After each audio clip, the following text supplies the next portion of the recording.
physicality is always a limitation, isn't it? You can stretch it. But there is a limitation for physical body. Physical means limit, isn't it? Because the basis of physicality is a limited boundary, isn't it so? Only because there is a limited boundary, you can call this physical. If you take away a defined boundary that a physical form has, there is no such thing as physicality. That which is boundless is not physical, isn't it? So is there a boundary? Definitely there is. Nature has set up substantial limitations upon you, but what I am talking about is you are inventing new limitations. This is not necessary. As it is, nature has set up enough limitations upon you. You don't have to invent new limitations and make yourself much smaller than what you are. A human being is… Generally there's so much talk about God and heaven and nonsense, mainly because human beings have not realized the immensity of what it means to be human. That is the main problem. If you are experiencing the immensity of what it means to be human, you wouldn't be talking so much about other things. This is a grand thing by itself. He makes a fish into a human being over the afternoon. Is it not a grand thing? But he is doing it unconsciously. If he can consciously convert a fish into a human being, it is a phenomena, isn't it? Isn't it so? It is an impossible phenomena which all of you are performing, but unconsciously. So how much of you has entered into your consciousness? That's a question. If you look at it, actually not even 1% of who you are has entered into your consciousness right now. If a few more percentage points enter, suddenly everything that you do looks like superhuman. Now, people around me every day witness things which they can't believe. So people keep on saying, Sadhguru, are you superhuman? Are you a human being? I keep reminding them, this is not about being superhuman. This is about realizing being human is super.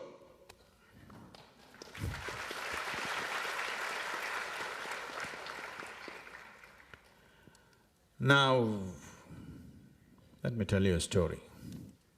A certain man got spiritual thirst. In those days when they got a spiritual thirst, they went into the forest. So he went into the jungle, found a nice rock for him to sit and meditate. He sat down, then he noticed a little away from him, there was a fox. Both its forelegs were severed, crippled fox. Probably in some trap, hunter's trap, both its legs gone. Nature is not kind to any kind of incapability. This taking care of incapable people is essentially a human… it's a human society trait. In nature, if you're not capable of earning your own food, you're done.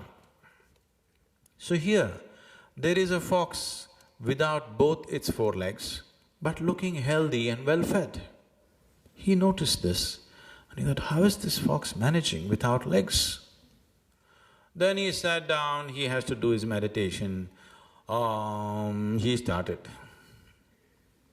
Went on for some time. As the evening came, he heard the growl of a lion.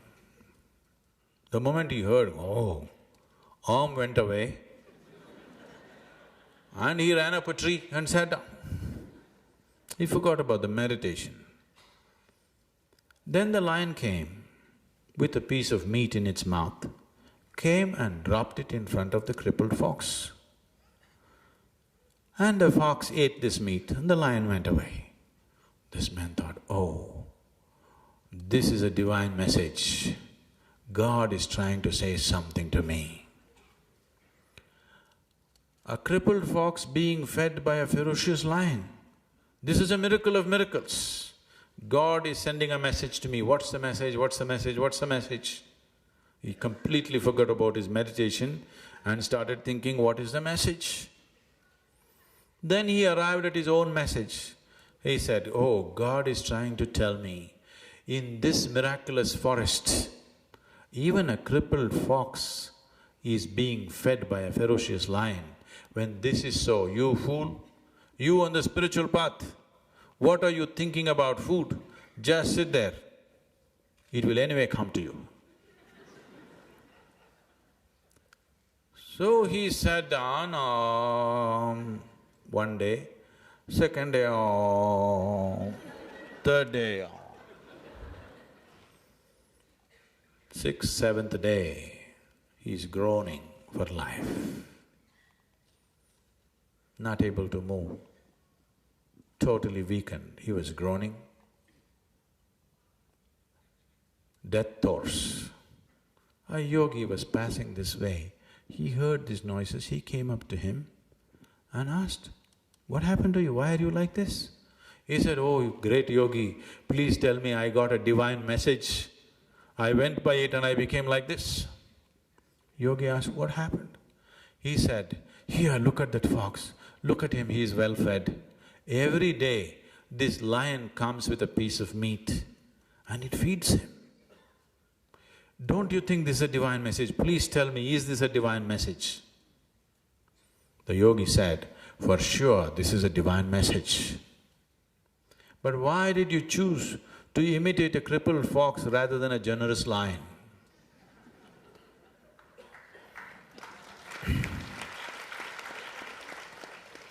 So, this is the choice you have. If you're imitating a crippled fox, a generous lion looks like a miracle. It's not a miracle, it is doable. Yes, it is doable, nothing miraculous about it. But there are two ways to look at it. One way is, everything is a miracle. Tell me, you put filth into the ground and mangoes come out of the tree, sweetness. The filth and the sweetness of the mangoes, are they same? They are same, isn't it so? Aren't they same? The food that you eat and what you do in your toilet the next day, they are same, isn't it so? Yes or no? If you put that same filth into the field tomorrow, once again it becomes your food, isn't it so? It is the same. But can you treat both of them the same way? No, you need discretion as to how to treat it, but they are same, isn't it? Making filth into mangoes, is this not a miracle? Making fish into a human being, is this not a miracle? Yes or no? Everything is a miracle. That's one way of looking at life. Another way of looking at life is, nothing is a miracle. Everything is happening between cause and effect. If you are short-sighted enough not to be able to see the cause, you're only seeing the effect, then it is like this. If you're able to see both the cause and the effect, everything is explainable, everything is repeatable, everything is possible to make it happen. Now I am talking about a technology to make you into a miracle. But this is not a miracle. All technologies look like miracle, isn't it? Suppose you know nothing about electricity and the hall is dark right now and I tell you, you just watch it now, I will just touch this part of the wall and the hall will be flooded with light.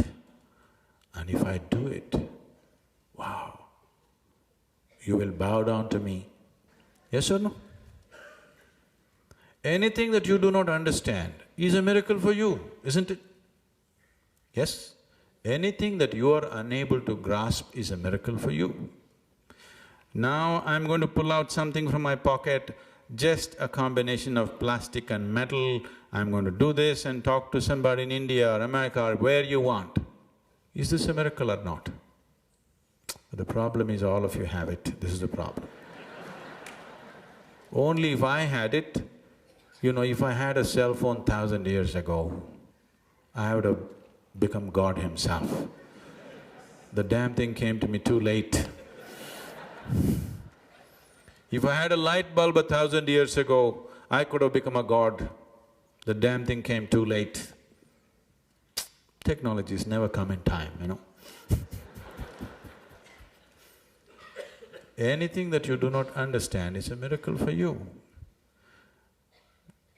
And at the same time, is there any one thing that you truly understand? I want you to look at this. Do you understand this flower? Fully. Do you? You may have studied botany for 10,000 years, but do you understand this flower fully? Do you understand a single atom in this existence? Do you? No. So everything is a miracle.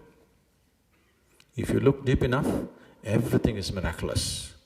On one level, everything is explainable. On another level, everything is miraculous. That's the beauty of life.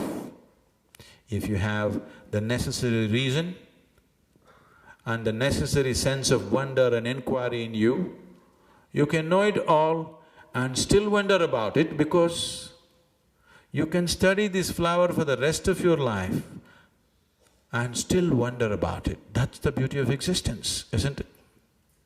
Or you can be a fool who will draw conclusions about this flower and believe you know it.